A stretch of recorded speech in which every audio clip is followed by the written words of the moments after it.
J'ai vu récemment, dans le cadre de la rétrospective Romy Schneider à la bibliothèque, à la cinémathèque, euh, un film qui s'appelait Qui des années 70, 1970, et où Romy Schneider joue un personnage assez spécial, extrêmement agressif finalement, et ce qui va d'ailleurs la conduire à se faire tuer.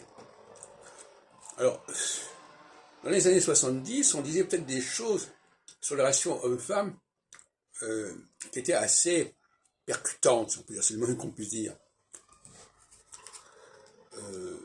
À savoir que Romy Schneider ici joue le rôle d'une femme qui lance à la figure de son partenaire des vérités assez cinglantes, tout en sachant plus ou moins que ça va provoquer une réaction.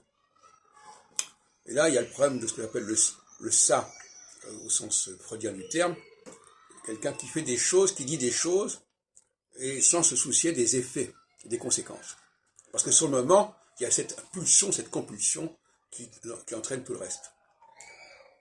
Je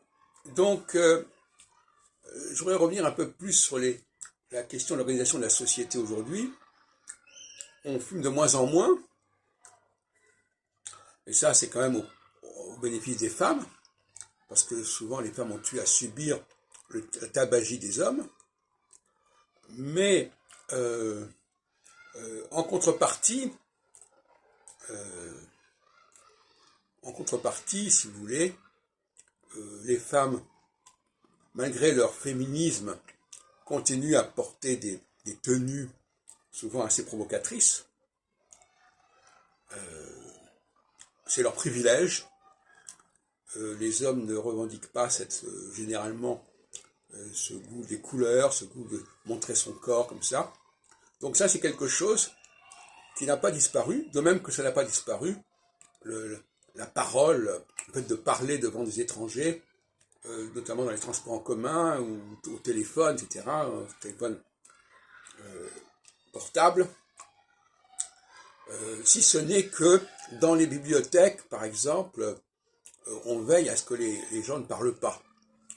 Donc, moi j'ai dit toujours, la bibliothèque c'est un endroit où la parole n'est pas permise, tout comme dans les cafés, le tabac n'est pas permis, si vous voulez.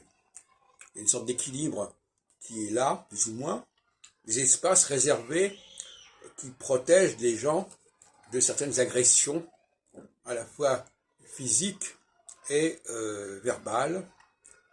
Moi, en ce qui me concerne, quand quelqu'un parle devant moi, mais sans me parler à moi, enfin, c'est ça, devant moi parce qu'il téléphone ou parce qu'il parle à son voisin, moi je trouve ça extrêmement gênant. Et je pense que à l'avenir, il faudrait quand même faire quelque chose à ce niveau-là. Et c'est demandé plus ou moins, on sait qu'il faut faire silence, mais dans les transports en commun, on est loin de respecter cette règle.